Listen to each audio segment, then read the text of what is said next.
Over 4,000 years ago, in the cradle of civilization, the land we now call Iraq, the world's first cities rose from the fertile soil between the Tigris and Euphrates rivers. Among these cities stood Uruk, a place of towering walls, bustling markets, and remarkable innovation. And from Uruk came a legend, the world's oldest recorded epic, the story of a mighty king named Gilgamesh. Gilgamesh was no ordinary man.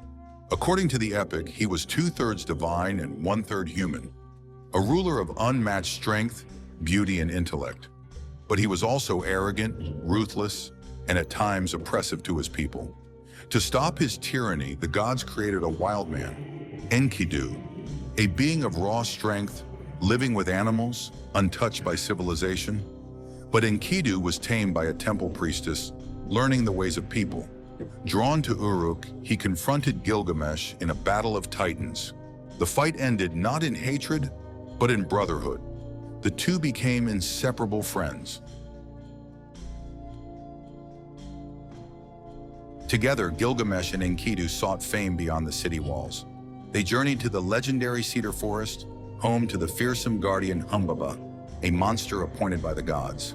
Though warned to stay away, the two heroes pressed on. After a brutal fight, they defeated Humbaba, an act of defiance against divine order. Their pride grew. When the goddess Ishtar offered herself in marriage to Gilgamesh, he mocked her. In fury, she unleashed the bull of heaven to punish Uruk. Once again, the two friends fought and won, but this time the gods demanded justice.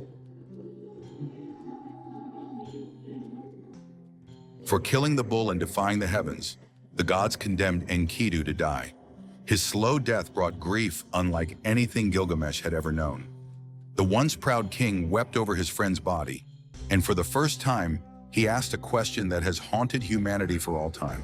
Must I too die? Consumed by fear of death, Gilgamesh abandoned his kingdom and began a desperate search for eternal life. His journey took him beyond the ends of the world, through mountain passes, across the waters of death, and into darkness. At last, he found Utnapishtim, the only human granted immortality, a survivor of a great flood sent by the gods.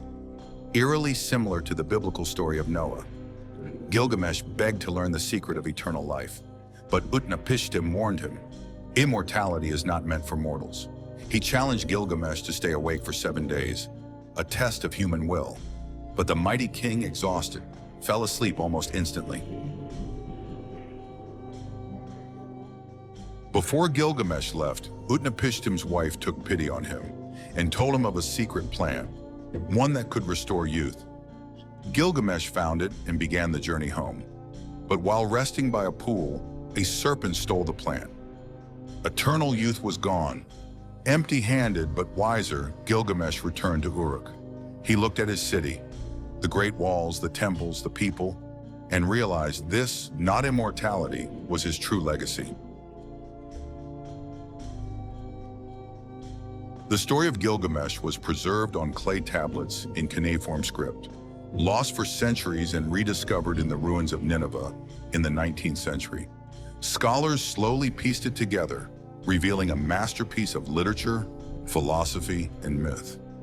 In Gilgamesh, we see the timeless struggles of humanity: friendship, grief, the search for meaning, and the acceptance of mortality. Though Gilgamesh did not become immortal, his story did. It echoes across time, from ancient Mesopotamia to the modern world, reminding us that greatness is not in escaping death, but in how we live, how we love, and what we leave behind. If you've made it this far into the video, you're amazing. Thank you so much for watching. We really hope to see you in the next one. Don't forget to leave a comment. We'd love to hear from you. See you in the next one.